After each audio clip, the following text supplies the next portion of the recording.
तो स्वागत है आपका एक नए वीडियो में। आज हम लोग CNT एक्ट यानी कि छोटानागपुर काश्तकारी अधिनियम जो आपका 1908 में आया था, इसका चैप्टर नंबर 1 यानी कि प्रारंभिकी, जिसमें धारा 1 से लेकर धारा 3 तक है, इसको हम लोग समझेंगे।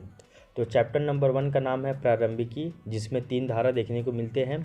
जिसमें धारा 1 जो है, इसमें संक्षिप्त नाम, प्रसार, इसकी चर्चा की गई है, यानी कि शॉर्ट टाइटल एंड इसका एक्सटेंशन। और इस अधिनियम का जो संक्षिप्त नाम है छोटानागपुर काश्तकारी अधिनियम 1908, जो कि 11 नवंबर 1908 से लागू होता है।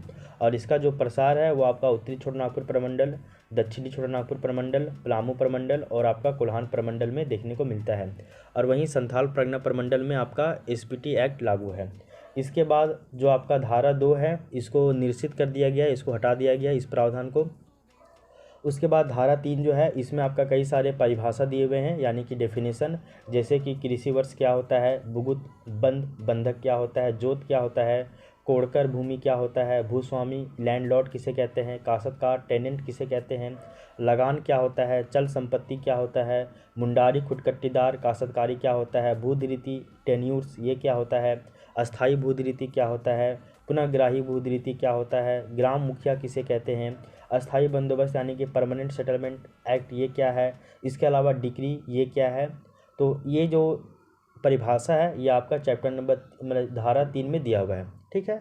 तो CNT एक्ट का चैप्टर नंबर 1 अध्याय 1 प्रारंभिकी यानी कि प्रीलिमिनरी है, जिसमें आपके 3 सेक्शन देखने को मिलते हैं। सेक्शन 1 संक्षिप्त नाम तथा प्रसार है। सेक्शन 2 को इसको निरसित कर दिया गया है, इसको हटा दिया गया है, इसके प्रावधानों को।